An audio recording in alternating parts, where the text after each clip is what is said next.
ओए ओए अंदर आके यूनिट चेक कर। उस्ताद जी 50 यूनिट जे।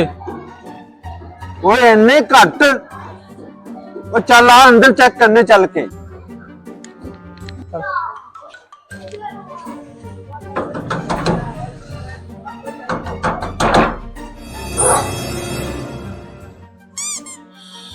जी भाई किधर? ओए की गल है? ਤੁਹਾਡੇ बड़े घट यूनिट सड़े ने। बिजली बड़ी घट यूज हुई है। खैर है ना? हाँ जी भाई खैर ही है। वो आजकल बिजली असी वैसे ही बहुत घट यूज कर रहे हैं। और सही सही दसो घट यूज हो रही है और किते 2 नंबरी तो नहीं कर रहे? वो नहीं भाई ना ਤੁਹਾਨੂੰ कोई गलत फहमी हो रही है। ओए असी आजकल बिजली वैसे ही बहुत घट यूज कर रहे हैं यार। ओए गलत फहमी सानू हुई है।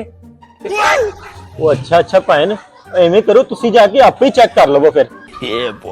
अच्छा कर लेने चेक। ओ जा वेख क्या किते जोड़ ते नहीं लाया इन्होंने।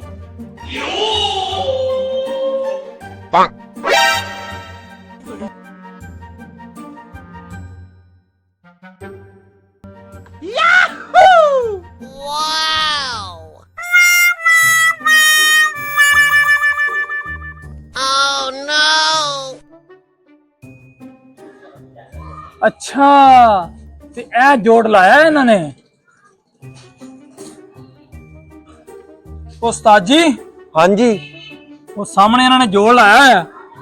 ते काका उन्हें टेप कर दे।